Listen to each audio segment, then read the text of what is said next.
As you can see, it's kind of title of my talk today is visualization and calibration, although, my talk is going to go more focused on that first part, visualization, because calibration, it's already talked about calibration, and tomorrow is going to be a second talk about calibration of the model. So I just want to show how the visualization part helps us to calibrate the model more efficiently.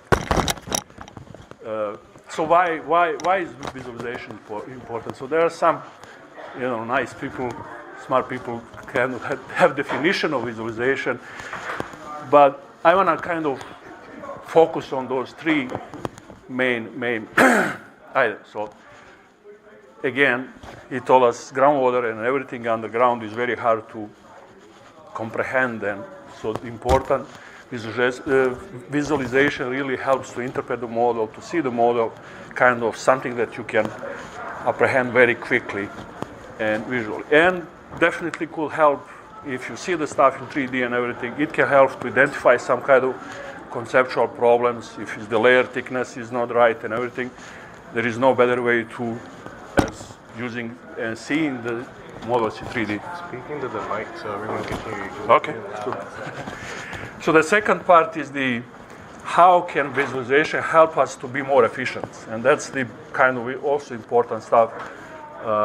And I'm going to explain later on how I use visualization to make that calibration efforts more quickly and efficient. And the third part is, the people in a couple days, yesterday talked how you can improve communication with your clients during the whole process from the beginning and to the end of any project. So again, I'm coming back to why it's kind of because why is important, because even the simple plot, when I did the first time, when I get the project, I plotted this thing. So it's just 2D simple map with the boundary of the model. It's a SVC model. So you can, the brain, it's just so fast, people's brain, that you can apprehend so quickly in a couple of seconds of looking that you can learn a lot about this model. You can see that, there is a main stream in the middle, there is smaller streams coming. You can see the hills and the plain areas. You can see the delta, and you can see the bay, and you can see lots of cities. So what that tells you, you can figure out what kind of boundary conditions you have in 5 minutes of looking, even less, of this figure. So that's that importance of visualizing the part, and the use of the kind of brain is fastest computer ever built. So that's how you apprehend your problem in the first place. And then I started looking at the model part. So I am groundwater modeler, but mold flow modeler. So it was it's easy. You have rows and columns and everything, and it's easy to figure out how the model looks like. But then I saw this.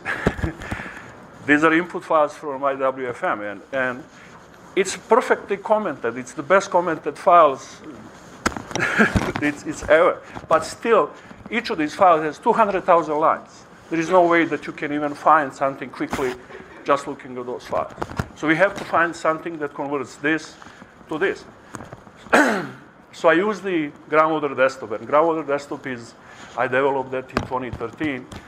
And the main reason why I started developing this is when MoldFlow USG unstructured grid appeared. So basically, before you have rows and columns, and it's easy to figure out location, everything. Now you have in MoldFlow just nodes, and it's very hard to find them. So I needed I can quickly, on that time, neither the GUI was existing. It was only source code, same as IWFM. So I made a program. It's called GroundWater Desktop, and it is the commercial software, and developed again, and it's the third version of the software, and basically it was mostly for the visualizing model, mod path, and MT3D outputs and inputs. So here is my originally, because the mod flow is the cell-centered grid, the challenge is just how you convert that to visualizing, and my tools from the cell-center to the node. And it wasn't actually bad at the end. It was I spent maybe one day, I was able to import IWFM grid. So the second part is okay. Why? Because the idea was to calibrate both models simultaneously, SVSIM and C2VSIM. So I was able to, I can import as many models as I want in the same time, just by a click of the button. Yesterday somebody said, okay, you have to create a tool that's very simple to use. It's simple because you just select input file of SVSIM and program basically imports everything that you need. So this is just an example of the grids, two models stuck together. And then because we were very interested on geology, I needed to create something quickly so I can create the slices, the cross-section through the models. So you can create as many as you want, cross-sections, and show the partially different layers. The third part was okay, I wanted to create something that I can peek inside of the model and rotate and visualizing it, quickly see some properties of each layer. So that helps me kind of to define my view and to help everything that I needed to know about this model. So the next part is how the model visualization, how this helped me to build my tools to calibrate the model. So you can see over here, this is the figure of the SVSIM with the pilot points. So we use the pilot points to convert all of this texture data to something to calibrate. So in order you can calibrate, here you can calibrate by zones, but it's not more efficient. So we introduce the pilot points around the model, and then we basically assign the end members of the property values. We click them and use the texture data and combine them and calculate the new properties of the model. And why visualization helps me, we needed something to check. We build the code, it runs, everything is fine, produces everything, but we needed something, how we can check if it makes sense. You can see over here, it's just some inset of the texture data. There is plenty of them. And I needed to see if my high or lows correspond to those texture data, just to check if it would be very hard even to code it does and everything. You can debug, you can read your values, but if you've seen it, it's much faster to see if it makes sense. And I imported over here is 70 million of the points. So we have 70 million of the texture data entire Central Valley.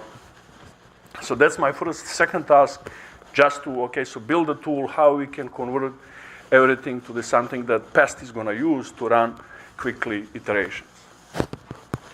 So in a third part of my involvement was, we have the monitoring wells, we have the time series of the wells, but those wells, some of them are screened on multiple layers, and they are partially penetrated. So they're not, the layering is not possible to make it to be per each screen. So an IWFM doesn't do vertical interpolation. You need to assign location, X and Y, and you need to assign the layer in order that IWFM to extract the heads.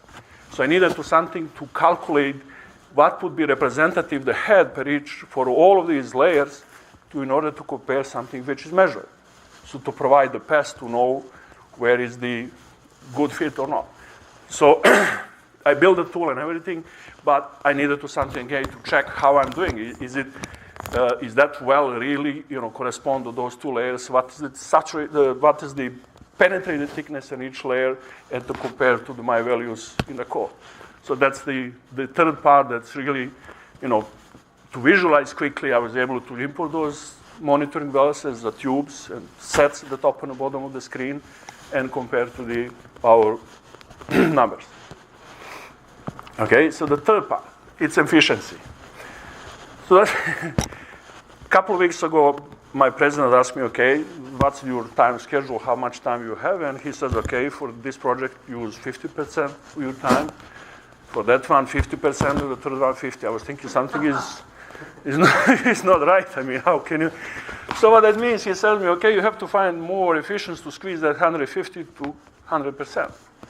So that's the kind of this part where it really helped me to calibrate this thing and later on to continue. So what do you do? After you run calibration, you run some post-processing, you're getting initially we make the map of the residuals. So this is the map of average residuals at some point of the model, or you can create the measured versus simulated plots and some cumulative distribution of the residuals. But it's very hard to comprehend everything here because you can see there are multiple points on the same location. We have the well with multiple screens on the top of each other. So how I know which one is the good or not? So the second part is those wells monitoring targets are transient. How can I see, even if I said average is good, but sometimes average is not enough? So you need to see the trend. So you need the plots of the simulated versus measured through time. But again, even if I do those plots and I have them in Excel, how can you need to switch back and forward, find location of the well, see the plot, and go back and forward. That takes time. So I built this kind of interactive plotting. So yesterday was one talk, and he did it on GIS, on online, so you can see the plot directly by clicking on the specific location. So I did the same thing here, but you can click on multiple, you can zoom in a specific area and click on see it on 3D and basically move around, rotate, and check your geology, check your boundary conditions around, and still see the same plot, or quickly click, you just move the mouse and shows the plot. And if you want to keep it, you click one more time and the plot keeps to be visible all the time. So that really helps me to go on the details to check why these points are high residuals. Is that because its screen can be in the wrong layer or something? So that really helps me to speed up the process of analyzing my calibration data. So that's the same thing. So I same old set of the wells. I was able to create those cross sections to plot in the same time, so I can check how it's going in this specific area. So the third part is, we always kind of, as consultant, you need to take care about clients. How you do communication with the clients. Initially, you're going some images, you have intermediate results, you send emails and everything, and then you do the presentation of the conference call at the end, the report. So I needed the tool basically to make it kind of more efficient. So basically GroundWater desktop, this is the interface of GroundWater desktop. As a part of the development, I create as a free viewer. So as long you don't have the license, you can download and use it as a fully functional free viewer. Only export options are disabled and import. But you can, as a modeler, you can save your model, saves everything in one file, and send your client project file. He can download and just see the same thing as you see for any problems. You can create a slice and everything. So the problem is also sometimes the clients, they don't have power, they don't have the people who can run this thing. So you needed something more kind of squeezed information. So that's what it comes, the last part is animation.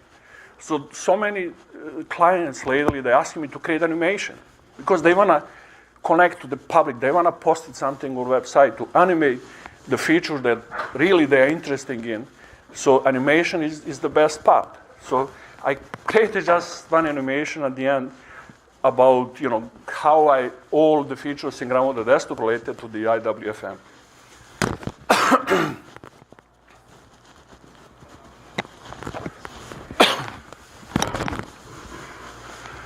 So you can see it's all just kind of little base map. You can import 3D shapefiles, 2D images, DMs, and then here is now I'm able to import the stream information in the same time.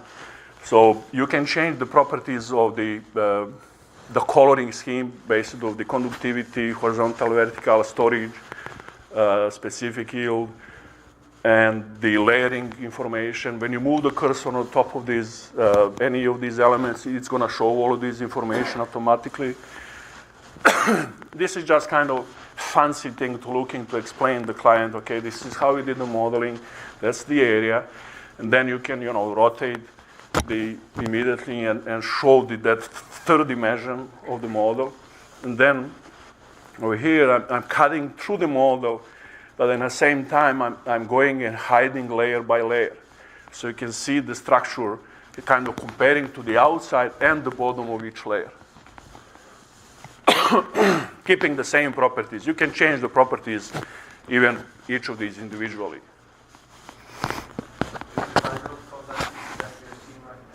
What? It's some all initial values. So you can do the slicing. It is conductivity, but some of these initial, it's nothing related to the final, the effort. So these are again, those textual data. So you need to show the client, okay, this is how we use it. Look at how many points involved in our analysis. And then basically I can import the head file and animate automatically, go through the time. So you can show the head file as the contours, all the color flood. So these are the same, those interactive plots. So you can see them, again. And then when you rotate, those plots are still keep the same, and then you have those leader line to always connect you to your locations. So this is how far I went to the IWFM, at least how much we needed. So, the question is, again, it depends on the interest of community. We can continue developing, or maybe we can work together on some projects if it's interesting, but kind of I find it very useful when I see everything in 3D and quickly to find some information that you need.